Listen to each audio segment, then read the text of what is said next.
What are the 9 most important embarkation day watch-outs, tips and tricks that you need to know? I'm Gary Bembridge. This is another of my tips for travelers. I'm currently in my cabin on a cruise, and when I was boarding, it made me think I should share with you the things that I do to make embarkation day smooth, stress-free, and make the most of the day. So I have 9 tips and watch-outs, starting with this one. Make embarkation stress-free by arriving at the cruise port the day before. That means that if there's any hiccups with travel, flights, trains, whatever you're using to get there, you have plenty of time to resolve it. Flying in on the day of the cruise, it can be really, really risky. So I, like many experienced cruisers, always aim to go the day before. It gives you a chance to settle in, sort out any issues you've got, and if there are any hiccups on travel, you can resolve them. So one of the most important things to do is to build into your budget and plans to get to the port the day before. My second big tip is pre-arrange and book as much as you possibly can online before the cruise. And there's a couple of things to really focus on. First of all, if you're flying into or joining the cruise in Canada or the United States and you're from outside there, make sure that you've got all the ESTAs. The same if you're traveling to any countries where you might need visas. Make sure that they're all done and sorted. Secondly, you'll find that most cruise lines ask you to check in online, enter your credit card details. So when you arrive at the port, you already have like an e-ticket printed out and you can get through the check-in with just that and your passport and get through onto the ship really quickly. Also make sure that you've pre-booked things. So whether that's excursions, drinks packages, specialty dining, or any other things that you can pre-book online. So actually you know that everything's sorted, so you don't have to, when you get on the ship, rush around and manually try and book up excursions before they go, get your specialty dining times that you want, or whatever it is. So basically do that before so you have time to think about it. You can look at the deals and the offers and know that you've got everything locked down. Also make sure that you've downloaded the cruise line app if they have one, because you'll find once you're on board you might find that more difficult to download. So download it when you still have good Wi-Fi or data minutes. Apps are becoming really, really important on cruise lines to get your daily program, to make reservations, to book things, to chat with friends and family. So make sure you've got that all on your phone, it's all downloaded and all sorted before you go. So you can actually use Embarkation Day to start enjoying your vacation without sorting out a lot of admin. My next tip is around making the most efficient use of time before you get on the ship. Really important, make sure you understand what time you're allowed to get there. Now, depending on the cruise line, they have different approaches. So some will give you a very set time and they won't let you start the check-in and embarkation process until your allocated time. So don't find you pitch up too early at the port and you basically have to sit around, wasting your time. Of course, if you want to get on board earlier, there's a couple of things you can do. Obviously, you can book a cabin which has priority boarding, or through status sometimes with the cruise line. Some cruise lines also sell different packages, which includes priority embarkation as part of that. But really make sure you understand what time you can get there. Now, if they're pretty lax on time, you might want to get there really early on the hope that you're going to be there before the crowds arrive and you get on the ship much earlier. Arriving early won't always work, so do really check what the cruise line policy is. The other thing you might want to consider if you don't want to spend a lot of time hanging around is look at arriving later. Now the downside of that, of course, is you don't get on the ship as quick. However, you might find that that's a real advantage. So for example, if you're going out of Vancouver on an Alaska trip, it's quite a slow process getting through all the immigration checks. So one of the things that I like to do is go a little bit later when the whole peak has slowed down. So you just get through quicker because actually you don't spend a lot of time just sitting in the terminal waiting to board.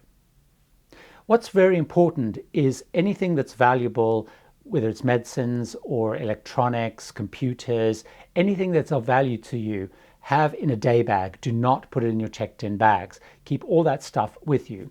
But also when you're looking at packing that day bag, that carry-on bag, also think about what you want to do when you get on the ship. So for example, if it's a nice warm cruise, you might want to be able to use the pool or the hot tubs. Your bags could only come to the cabin quite late in the afternoon. So think about what you want to do. So perhaps pack some shorts or some swimming trunks or workout gear or whatever it is that you're going to want to do on the ship before you're going to get your bags, and assume you're going to get your bags later in the afternoon. That way you can also know that you've got all your valuables and the important things with you, but also you're able to enjoy the ship and do whatever you want to do before your bags arrive. So pack that day bag and really think that one through.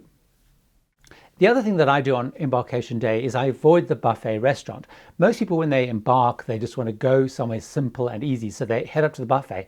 It gets pretty crowded and pretty crazy up in the buffet on embarkation day.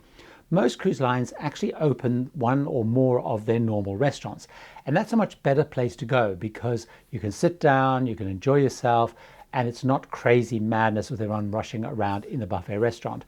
For me, that's a really big way of making embarkation day just feel a little bit more special and a little bit more relaxed and less stressful. My next tip is a really important one. This is something that I always make sure I do as early as possible when I embark a ship. And there's 4 things that you want to check all are okay.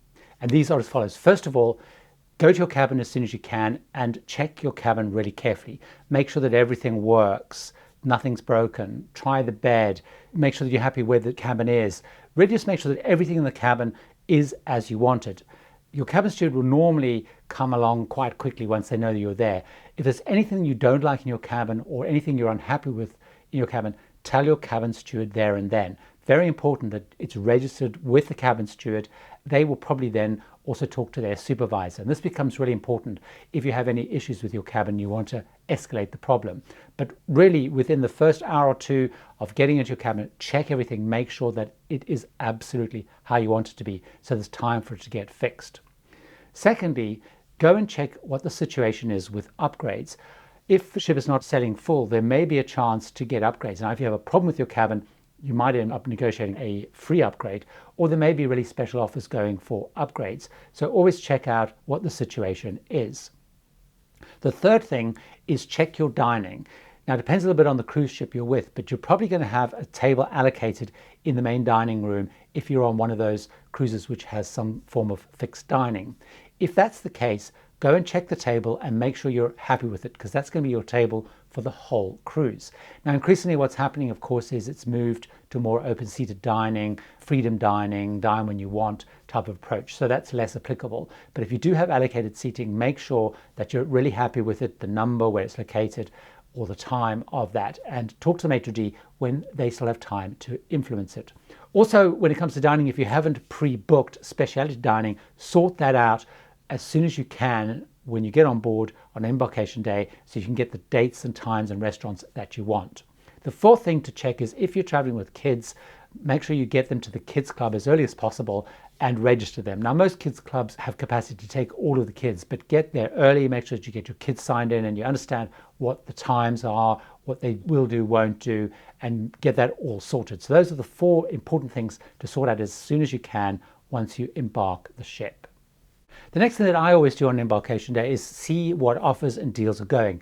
Now, if you've been really organized, you've probably booked many of the things and seen what's available in terms of deals and offers before you get on the ship. So some cruise lines will let you book Wi-Fi packages with a discount, or drinks packages with a discount, or excursions with a discount. So you might have already done that in advance, but also find out what discounts are going on the day, because on embarkation day, most departments will have some offers going. So that particularly is true of places like the spa. So go and find out what offers are available.